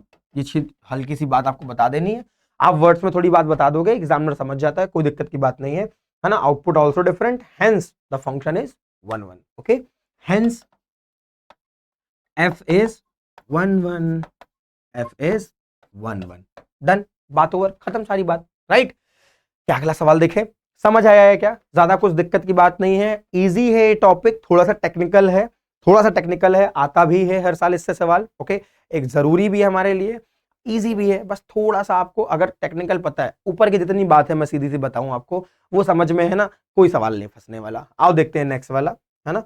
नेक्स्ट एग्जाम्पल में आपसे बात की गई है, prove that the greatest integer function f such that real to real given by f of x बराबर ऐसे दे रखा है। अब कुछ बच्चों को तो दिक्कत केवल इन सिंबल से ही हो जाती है, अरे ये क्या चीज है भाई, है ना। सो क्लास 11 में तुमने बहुत पबजी खेल डाला है ना, इसीलिए देखा नहीं। ये हमारा क्या है, ग्रेटेस्ट इंटीजर फंक्शन है बच्चा, ये क्या है, greatest integer function. f of x बराबर क्या है, ग्रेटेस्ट इंटीजर फंक्शन। इसका काम पता है क्या, कुछ भी रखो, एक ऐसी मशीन है हमेशा आउटपुट क्या देगी, इंटीजर देगी। मतलब आप बहुत सारे नंबर्स रख रहे हैं, आप डेसिमल की वैल्यूज रख रहे हैं, आउटपुट में केवल इंटीजर दे रहा है। इंटीजर मतलब वही 1 2 3 -1 -2 -3 ऐसे करके आपको वैल्यूज देगा, बस और कुछ नहीं देने वाला, राइट। नाम से पता चल गया होगा ना। अब आपसे बोल रहा है प्रूफ करो इज नाइदर 1 1 नॉर ऑन 2, कोई दिक्कत नहीं है, मैथड से नहीं हो सकता, कॉन्सेप्ट सही होगा। अब पहला हम किससे करेंगे बच्चा, 1 1 को करेंगे, 1 1 के लिए देखने वाले हैं, राइट। तो 1 1 के लिए हम इसमें ये नहीं कि वो प्रोसेस लगा रहे हैं ना, प्रोसेस मत लगाना, 2-3 तरीके हैं। तो टेक्निकली इसकी डेफिनेशन अगर आपको पता है इस पर्टिकुलर की, इस फंक्शन के बारे में आप अच्छे से जानते हो तो उसके बारे में लिखो, है ना, उससे भी मार्क्स मिल जाते हैं अपने को, या फिर कुछ एग्जांपल्स भी दे सकते हो, जैसे हेयर ऐसे बता दीजिए आप, राइट। एफ ऑफ 1 की वैल्यू क्या है, 1 के बराबर है। एफ ऑफ 1.5 की वैल्यू क्या है, आपकी 1 के ही बराबर आती है, राइट। एफ ऑफ 1.3 की वैल्यू क्या होगी, 1 ही होगी। एफ ऑफ 1.99 की भी वैल्यू क्या करता है, ये वन ही निकालता है। So you can see that हमको रियल से रियल बिलोंग कराना था, हमने कराया, रियल नंबर्स रखे हैं और हमें जो आउटपुट मिल रहा है वो सेम मिल रहा है। वो आउटपुट कैसा मिल रहा है? सेम मिल रहा है। और जबकि आउटपुट कैसे होने चाहिए बच्चा? डिफरेंट होने चाहिए ना। तो आप तुरंत बोलोगे here for different different input the output is not different, output is same, hence that is not one one function. खत्म भाई, खत्म, कुछ नहीं है, खत्म, ओवर। सो ये क्या है आपका? नॉट वन वन है। स्टेटमेंट जो मैंने आपको पहले सवाल में बताया है वो आपको एज इट इज यहां लिख देना है, बस वहां पर नॉट लगा देना। For different different inputs the output is same, hence it is not an one one function. खत्म। चलो ऑन टू देखते हैं। ऑन टू देखें, देखिएगा। अब ऑन टू फंक्शन भी देख लेते हैं। ऑन टू फंक्शन क्या कहता है? ऑन टू वाला देखिएगा। तो ऑन टू फंक्शन आपसे कह रहा है यहां पर कि भाई रेंज बराबर कोडोमेन दिखाओ मुझे, रेंज बराबर कोडोमेन दिखाओ मुझे। अब हम जानते हैं गिवन क्या है हमें? फंक्शन एफ ऑफ एक्स बराबर ग्रेटेस्ट इंटीजर फंक्शन एक्स, है ना, नाम से ही इंटीजर आ रहा है। तो इसकी जो रेंज होती है ना बच्चा, वो क्या होती है? केवल इंटीजर्स होती हैं, केवल इंटीजर वैल्यू आएंगी। और कोडोमेन क्या है आपका?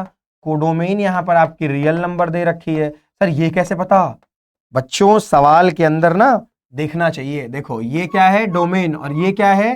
Range, sorry codomain. और ये बोला नहीं जाता सवाल के अंदर, ये अपने को ही पता होना चाहिए। तो ये दे रखा होता है, मैंने स्टार्टिंग में इनिशियली बता रखा था तुम्हें। So F such that R to R है। यहां पर पहला वाला जो आर है ना वो डोमेन को रिप्रेजेंट करता है, दूसरा वाला कोडोमेन को बताता है। तो मुन्ना कोडोमेन कितनी है इसकी? Real number. रेंज कितनी है? इंटीजर्स। क्या दोनों बराबर है? बोलो भाई, क्या ये दोनों बराबर है? नहीं है। So here range is not equal to codomain. Okay, not equal to codomain, hence f is not onto. अब भैया ये देख सकते हो आप कि ये ऑन टू भी नहीं है, ये ऑन टू भी नहीं है, और ना ही क्या है ये वन वन है, ना ही ये वन वन है आपका, not one one. Okay, one one भी ये नहीं है, क्रॉस का सिंबल लगा देता हूं, वन वन भी नहीं है, ना ये ऑन टू है, प्रूव हो गया। आपको क्या करना था? Neither one one nor onto. और ये आपकी ग्रेटेस्ट इंटीजर की डेफिनेशन के बारे में बताया गया, लेस देन और इक्वल टू एक्स है। मतलब अगर आप कोई इंटीजर रखते हो तो आपको इक्वल में वही इंटीजर बाहर मिलता है, पर अगर आप कोई नॉन इंटीजर वैल्यू रखोगे उससे कम वैल्यू आपको ये बाहर देने वाला है, उससे कम वैल्यू, उससे लेस वैल्यू। समझ आया? ये तो कुछ नहीं है, फंक्शन के बारे में अपने को नॉलेज है, क्वेश्चन में कहीं कोई दिक्कत होने वाली नहीं है। आइए बढ़ते हैं नेक्स्ट एग्जांपल की ओर। अब देखिए ये आपके एक्सरसाइज से वैसे क्वेश्चन है, हमने अपने एग्जांपल में ले रखा है यहाँ पर। ओके, अब यहाँ पर आपको डिफरेंट यहाँ पर देख सकते हैं, आपको दे रखे हैं, सेट्स दे रखे हैं, और यहाँ पर function x square x cube करके दे रखा है, और आपसे पूछा जा रहा है इनमें से कौन सा इंजेक्टिव है, कौन सा सरजेक्टिव है। चलिए शुरू करें। चलो देखते भैया, इनिशिएट करते हैं इसको ना, शुरू करते हैं जरा। तो बच्चों पहला सवाल हमारे सामने है, एफ ऑफ एक्स बराबर एक्स स्क्वायर करके दे रखा है। तो मैं इसमें से कुछ आपको एक दो बताऊंगा, फिर मैं आपसे डिस्कस करता हूं, और रफली डिस्कस करेंगे, है ना, इसको बड़े आराम से, इजी क्वेश्चन है। पहला क्या है? एफ सच दैट, बेटा जी दे रखा है नेचुरल से नेचुरल। ओके, और एफ ऑफ एक्स क्या है? एक्स स्क्वायर है। सिंपल सी बात मैं आपसे बोलूं, क्या अब ये फंक्शन वन वन है? एक्स स्क्वायर फंक्शन क्या वन वन है? तो बेटा जी नेचुरल अगर आप रख रहे हैं वैल्यूज तो ये वन वन रहेगा आपका, क्योंकि कोई रिपीटेशन करने वाला नहीं है। क्योंकि जो आपका स्क्वायर फंक्शन है वो नेगेटिव वैल्यू पर रिपीट करता ना आउटपुट को, पॉजिटिव वैल्यू पे कैसे रिपीट कर देगा? मतलब मैंने आपसे कहा 2 रखने पे 4 मिल रहा है, अब ऐसी कौन सी वैल्यू जिसपे 4 मिलेगा तो आप बोलोगे -2? अरे अपन को निगेटिव लेना ही नहीं है, अपने को नेचुरल लेना है कि नहीं? तो इस केस में ये क्या है? वन वन है आपका। नेचुरल के केस में क्या हो जाएगा? ये वन वन रहेगा बेटा जी। ओके, ये वन वन रहेगा। क्या ये आपका ऑन टू है? राइट, क्या ये आपका ऑन टू है? तो बेटा जी ऑन टू नहीं है। पूछो क्यों? क्योंकि ये आपको सारे नेचुरल नंबर देने वाला नहीं है, ये कुछ ही वैल्यूज देगा। जैसे मैंने कहा 1 रखो, ओरली समझा रहा हूं इसको, आसान है। 1 रखो 1 मिलेगा, 2 रखने पे 4 मिलेगा। अब मैंने कहा ऐसा कोई नेचुरल नंबर बताओ जिसको रखने पर 2 और 3 मिल सकता हो, तो √2 और √3 रखने में मिलेगा। √2 √3 आपके इर्रेशनल नंबर जो कि रियल नंबर में आते हैं, नेचुरल में आता ही नहीं है। तो ऐसा कोई नंबर नहीं होगा ना नेचुरल जिसपे आपको 3 मिल सके, जिसपे आपको 2 मिल सके, जिसपे आपको 5 मिल सके, जिसपे आपको 7 मिल सके, 8 मिल सके, नहीं है ना। दैट मीन ये आपका ऑन टू नहीं है, क्योंकि रेंज जो आएगी वो स्क्वायर्स में आएगी। जैसे 1 4 9 आपका 16 आपका 25 आपका 36 49 ऐसा करके बन रही होगी। लेकिन जो आपका डोमेन है, सॉरी जो आपका कोडोमेन का डब्बा है ना, उस कोडोमेन के डब्बे में पूरे नेचुरल नंबर पड़े हुए हैं। तो रेंज बराबर कोडोमेन हुई नहीं, तो नेचुरल टू नेचुरल में ये अपन का 1 1 तो है पर ऑन टू नहीं है बेटा जी। ओके, आओ दूसरा देखें। इस तरीके से हम रियल टू रियल में समझते हैं, इंटीजर वाले को हटा के हम रियल टू रियल में या जैसा भी, चलिए इंटीजर वाला देख लेते हैं पहले। तो रियल वाला तो आसान हो जाता है, सारी वैल्यूज के साथ आप देख लेते हो, है ना। एफ ऑफ एक्स बराबर क्या दे रखा है आपका एक्स स्क्वायर। अब मैं आपसे बोलूं क्या ये 1 1 है, तो अब ये 1 1 नहीं है, रियल से रियल में भी ये 1 1 नहीं रहेगा, क्योंकि आप अगर अब रखोगे निगेटिव तो भी आपको वही वैल्यू मिलेगी जो पॉजिटिव पर मिल रही होगी। ओके, तो आपका ये 1 1 नहीं रहा, अगर आपने 2 रखा है तो 4, अगर आपने -2 रखा तो भी 4 है, और अब रख सकते हो क्योंकि डोमेन में इंटीजर्स है या रियल नंबर है, तो उस केस में आपका ये 1 1 नहीं रहता है। अब क्या ये ऑन टू है, मैं फिर से कहूंगा ये ऑन टू है ही नहीं। पहली बात तो एक्स स्क्वायर फंक्शन आपका ऑन टू नहीं होता है, ऑन टू ये नहीं है। रीजन क्या है, फिर से वही चीज, इंटीजर में 1 2 3 4 चलो हटा दो, मैं कहता हूं कोई एक ऐसा वैल्यू बताओ जिसको रखने पर नेगेटिव मिल जाए। यहाँ इंटीजर में तो नेगेटिव भी होगा ना, इंटीजर में बच्चा नेगेटिव भी तो होगा, क्या नेगेटिव मिलेगा? नेगेटिव नहीं मिलेगा ना, एक्स स्क्वायर है तो ये ऑन टू होगा नहीं, क्योंकि रेंज जो आएगी वो पॉजिटिव आएगी स्क्वायर्स में वो भी, और जो कोडोमेन है वो अपन की नेगेटिव भी है ना, तो ये नहीं होगा ऑन टू। ऐसे ही रियल वाले में भी सेम चीज रहेगी, इसलिए मैंने रियल वाला नहीं कराया कि आप कोई भी नेगेटिव आउटपुट नहीं पा सकते हैं। अब इसकी बात करो एक्स क्यूब की, सो एक्स क्यूब क्या है आपका, अगर मैं एक्स क्यूब की बात करूं, आप रखोगे नेचुरल नंबर, ठीक है सारे डिफरेंट डिफरेंट आएंगे, 1 1 है, लेकिन ये भी ऑन टू नहीं है, ये भी ऑन टू नहीं है। कारण क्या है भाई, मैंने कहा 1 रखने पे 1 मिलता है, 2 रखने पे 8 मिला। अब बता कोई ऐसी वैल्यू नेचुरल में जिसको 5 मिल सके, जिस पर आपको 3 मिल सके, कोई क्यूब ऐसा नहीं जिसकी वैल्यू 5 हो जाए, है ना। फिर तो आपको वही रियल नंबर वाले पार्ट पे पिक करने पड़ेंगे, नेचुरल में तो आता नहीं है। So that's mean natural to natural में ये फंक्शन हमारा 1 1 है, ऑन टू नहीं है। अब ऐसा रट मत लेना कि x cube x square function 1 1 है 1 1 नहीं है, कंडीशंस हैं। देखो यहाँ पे यही एक्स स्क्वायर फंक्शन 1 1 है, यहाँ पर नहीं हो रहा है, तो ये मैटर करता है आपका कि आपका जो सेट दे रखा है वो क्या है, डोमेन का सेट क्या है, कोडोमेन का क्या है, फंक्शन पे भी मैटर करता है, साथ ही साथ जो यहाँ पर सिंबल देखते हो ना आप, इस पे मैटर करता है। दोनों को देखना, दोनों को देखना होगा अपने को, ठीक है, दोनों से चेक करना होगा।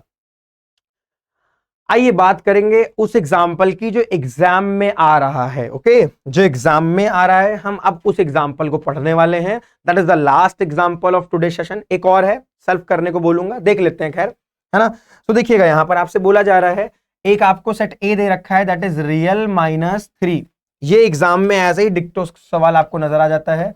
रियल -3, बी है आपका real -1, consider the function f such that A to B defined by f of x बराबर दे रखा है आपको, इज एफ 1 1 ऑन टू, अपने को बताना है, ठीक है, कि क्या एफ जो है 1 1 ऑन टू है। पहला केस बच्चों, अब इसको ध्यान से देखना, ये आ रहा है एग्जाम्पल, ये एग्जाम में आ रहा है। 1 1 के लिए क्या करेंगे, सो हमें गिवन क्या है बेटा जी, हमें गिवन है फंक्शन। अब पूरी वर्किंग प्रोसेस को फील करना है, पूरी वर्किंग प्रोसेस को देखना है। देखिए हमने लेट कर लिया, क्या लेट कर लिया है, एफ ऑफ x1 बराबर एफ ऑफ x2 किया बेटा जी।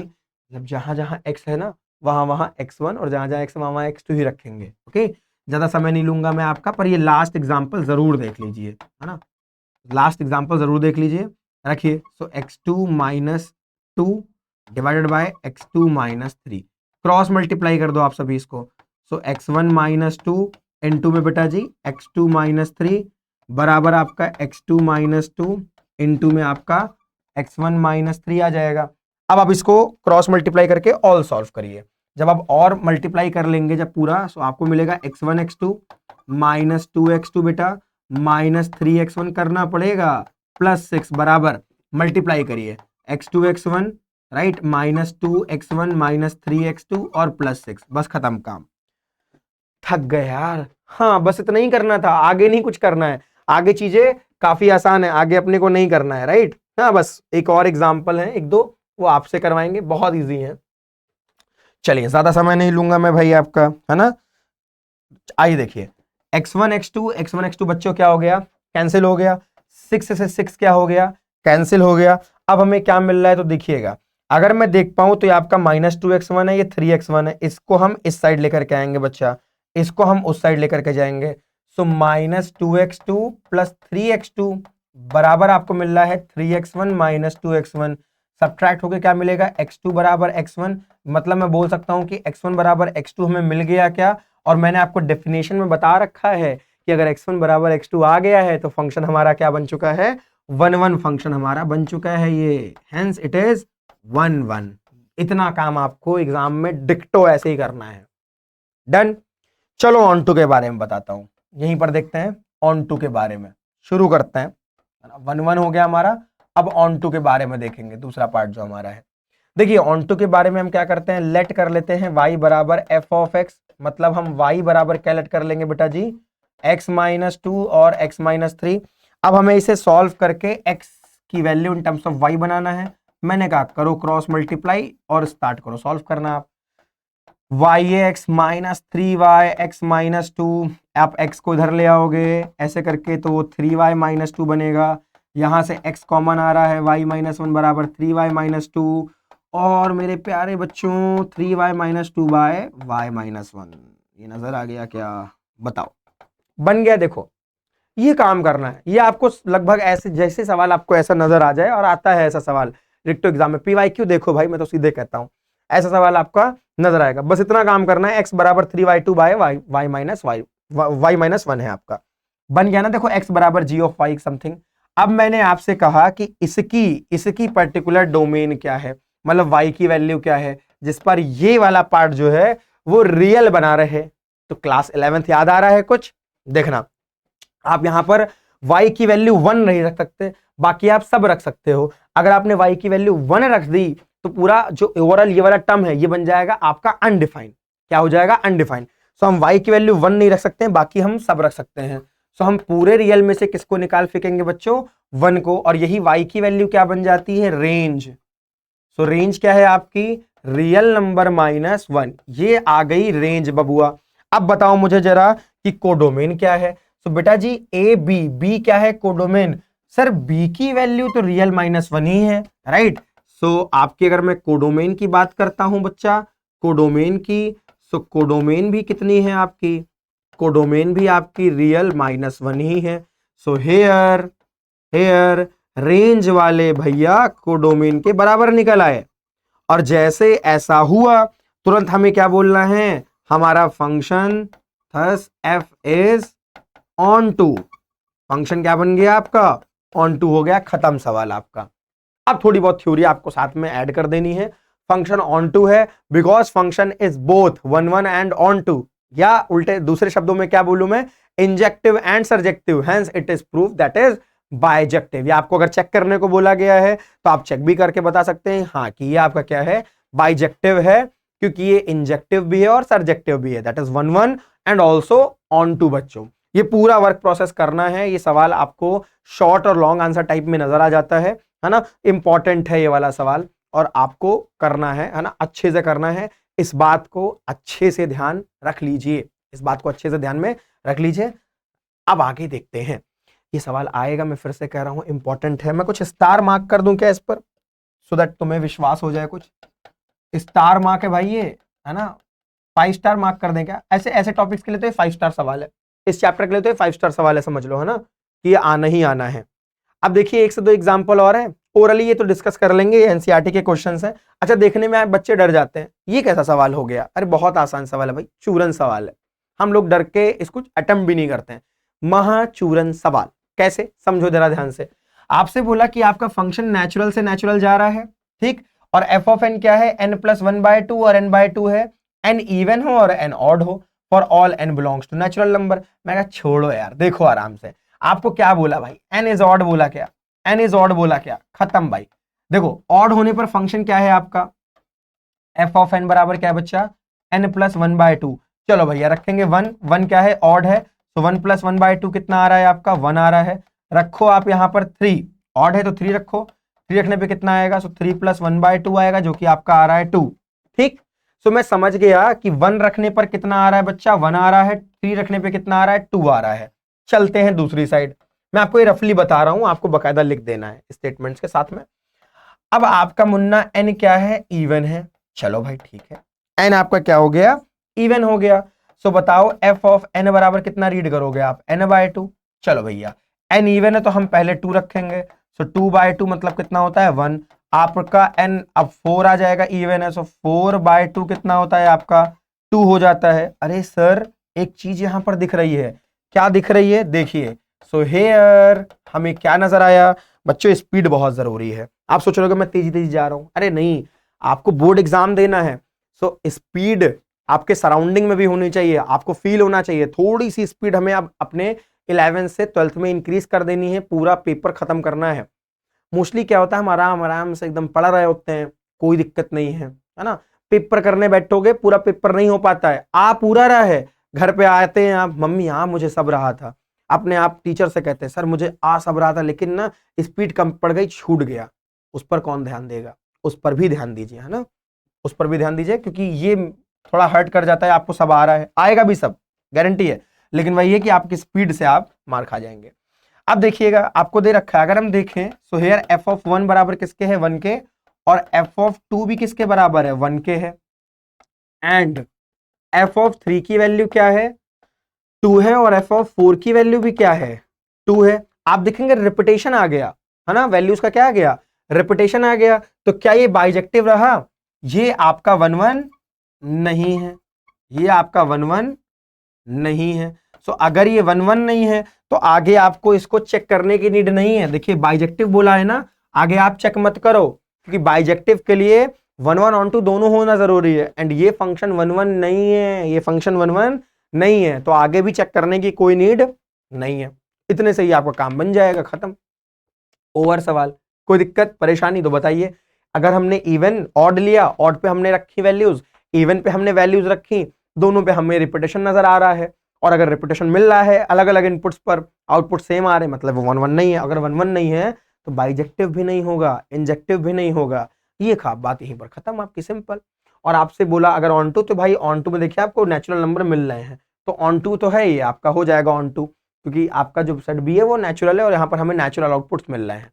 लेकिन ये आपका 1 1 नहीं है, और 1 1 नहीं इस वजह से बाइजेक्टिव नहीं है, क्योंकि बाइजेक्टिव दोनों पिलर्स पर होता है, 1 1 पर भी और ऑन टू पर भी। 1 1 टूटा तो ऑन टू भले हो जाए, पूरा बाइजेक्टिव गिर जाएगा, वो बाइजेक्टिव नहीं होने वाला। So that was all for today everyone. आज हम लोगों ने सारी चीजों को बहुत अच्छे से समझ लिया बच्चा। क्या क्या, एक बार फिर से मैं रिकैप मार देता हूं। हमने पहले बेसिक्स पढ़ा रिलेशन का, क्या होता है रिलेशन, जो दो कह सकते हैं मेन की वर्ड्स थे जिनसे आप रिलेशन को डिस्टिंग करते हो, हाँ, फंक्शन बनाते हो, वो हमने समझा अच्छे से। डोमेन रेंज के बारे में जाना, क्या पॉसिबिलिटीज फंक्शन की हो सकती है मुन्ना, वो हमने समझी। उसके बाद हमने क्या पढ़ना था, टाइप्स ऑफ फंक्शन जो हमारे बोर्ड एग्जामिनेशन के लिए, एकेडमिक्स के लिए जरूरी है। फिर हमने 1 1 फंक्शन को पहले फील किया, फिर हमने जो डेफिनेशन होती है उनको पढ़ा, फिर हमने इसका वर्क प्रोसेस समझा बच्चा, फिर हमने ऑन टू फंक्शन को पहले फील किया फिर समझा, राइट, फिर हमने इसके वर्क प्रोसेस को समझा, और यही वाला फट इनवर्स वाला है ना। फिर आपने क्या देखा बच्चा कि 1 1 ऑन टू क्या होता है, दोनों हो जाए तो 1 1 ऑन टू है, उन्हीं की वर्किंग प्रोसेस देखते हैं। साथ में फंक्शन 1 1 ऑन टू है, तभी वो क्या बनेगा, इन्वर्टिबल बनेगा। फॉर्मूले मत भूलना, अगर ये याद है तभी सवाल बना पाओगे, वरना बना नहीं पाओगे आप। तो 100 में से 100 की तैयारी के लिए आपको ये सारी चीजें पढ़नी है, और उसके बाद कुछ examples, and that was all for today guys, okay. And last में थोड़ा सा ध्यान रखिएगा हमारा भी, ये कुछ आपके पास यहाँ पर आपको दे रखे हैं, जहां जिसकी मदद से या जिस प्लेटफॉर्म की मदद से आप हमसे जुड़ सकते हैं, right, that is Instagram handle and that is Telegram channel handle. तो टेलीग्राम पे अगर आप मैथ्स विद सूरज सर भी डाल देंगे तो वहां पर आपका हमारा चैनल मिल जाएगा, और आप वहां पर अपने डाउट्स को शेयर कर सकते हो, राइट, हमारे साथ में। जो भी आपके डाउट्स आ रहे हैं भेजो यार, हम बैठे हैं सॉल्व करने के लिए, बिल्कुल इत्मीनान से बैठे हुए हैं, भेजो, भेजते ही बच्चे तो हम सॉल्व कर देते हैं, ओके। कोई क्यूरी है, आपको कुछ प्रॉब्लम लग रही है कि अभी भी आप स्ट्रीम को लेकर के परेशान है, किसी चीज को लेकर के दिक्कत में, बताइए मुझे, कमेंट करिए। नेक्स्ट वीडियो किस पे चाहिए, अगर आपको स्ट्रीम से रिलेटेड चाहिए, टाइम टेबल से रूटीन नहीं मैनेज हो पा रहा है, 11 में हम भैया सोया करते थे, है ना, थोड़ा देर से उठते थे, कुछ कुछ बच्चों का तो ये भी हो जाता है कि डमी स्कूल वाला केस, है ना, आपने डमी कर रखी है 11th में, अब आपको 12th में अच्छा डमी कर लेते तो थोड़ा सा आलस आता ना, सुबह 10 बजे उठ रहे हैं सो करके, हाँ स्कूल तो जाना नहीं है, राइट। तो उसमें भी मैंने देखा, ऑफलाइन में ऐसे बच्चों को मैंने देखा कि हाँ प्रॉब्लम हो रही है, तो उससे अच्छा है कि आप थोड़ा सा रूटीन को अपने चेंज करें। तो मैं इतना कह रहा हूं आपसे, अगर आपको कोई भी तरह की प्रॉब्लम लग रही है अपनी पढ़ाई से रिलेटेड, अपने पर्टिकुलर कह सकते हैं किसी सब्जेक्ट से रिलेटेड, आप हमारे पास आए, डील करेंगे हम, अच्छे खासे आपको रास्ते बताएंगे कि इस तरीके से हम लोग कर सकते हैं। अगर आप एवरेज है तो आपको टॉपर बना देंगे, अगर आप हम बना नहीं देंगे, वैसे ये याद रखिएगा, हम हेल्प करेंगे, बनाते आप खुद को खुद है, ये बात याद रखना है ना।